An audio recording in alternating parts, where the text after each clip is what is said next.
नमस्ते। तो पिछले लेसन में हमने HTML5 के इनपुट टाइप्स और एट्रीब्यूट्स को समझा था, है ना? आज हम एक ऐसे टैग की बात करने वाले हैं जो कह सकते हैं कि पर्दे के पीछे काम करने वाला एक सुपरस्टार है। इसका नाम है मेटा टैग। ये वेब पेज पर तो दिखता नहीं है, लेकिन गूगल जैसे सर्च इंजन के लिए समझिए एक खुली किताब है। अच्छा, एक बात बताइए, कभी आपके साथ ऐसा हुआ है कि आप किसी दोस्त की नई नवेली वेबसाइट ढूंढ रहे हो, गूगल में उसका नाम एकदम सही सही टाइप किया हो और रिजल्ट्स में कुछ भी नहीं मिला? बड़ा फ्रस्ट्रेटिंग लगता है ना? आखिर क्यों कुछ वेबसाइट्स इंटरनेट की इस विशाल दुनिया में कहीं खो सी जाती हैं?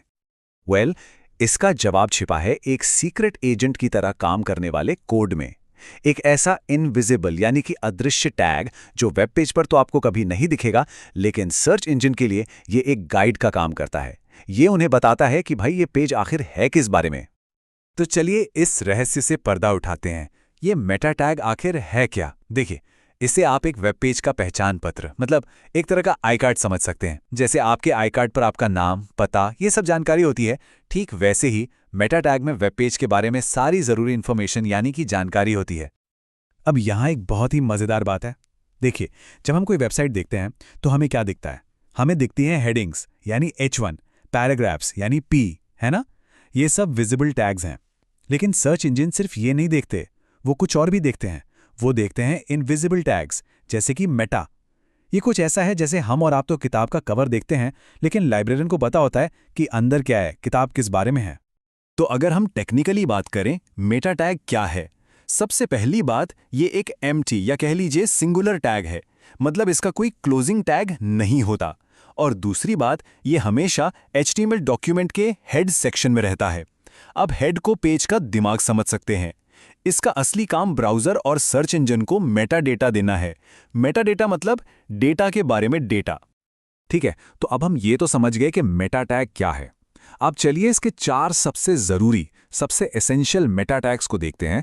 ये किसी भी वेब डेवलपर के SEO टूलकिट का एक बहुत ज़रूरी हिस्सा है। नंबर 1 पर है डिस्क्रिप्शन टैग। अच्छा, जब आप गूगल पर कुछ सर्च करते हैं तो रिजल्ट में टाइटल के नीचे एक छोटी सी समरी दिखाई देती है ना? वो समरी ज्यादातर यहीं से आती है।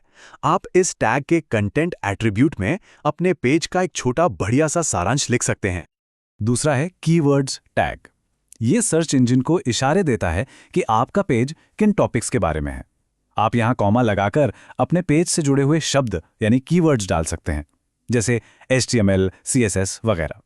हाँ, ये बात जरूर ध्यान में रखनी चाहिए कि गूगल जैसे बड़े सर्च इंजन अब इस पर उतना ध्यान नहीं देते, लेकिन फिर भी ये जानना जरूरी है। तीसरा टैग तो बहुत ही आसान है, ऑथर टैग। ऑथर यानी कि लेखक।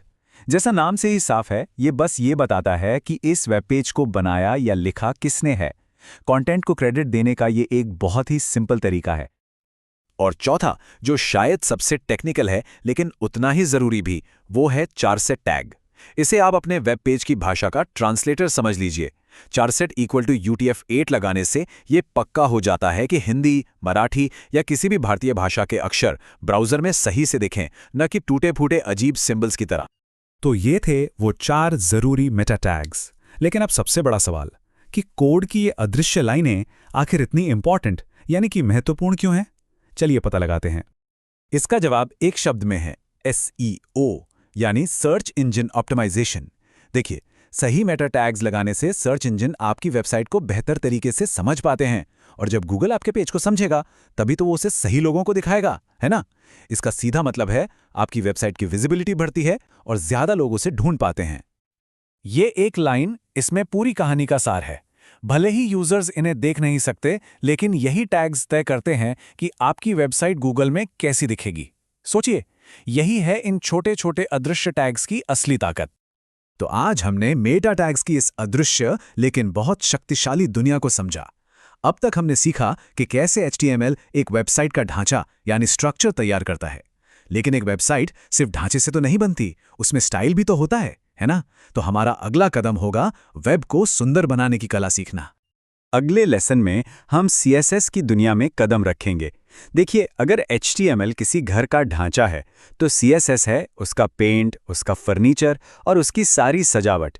तो ये CSS आखिर है क्या और हम इसका इस्तेमाल क्यों करते हैं, ये जानने के लिए हमारे साथ बने रहिएगा।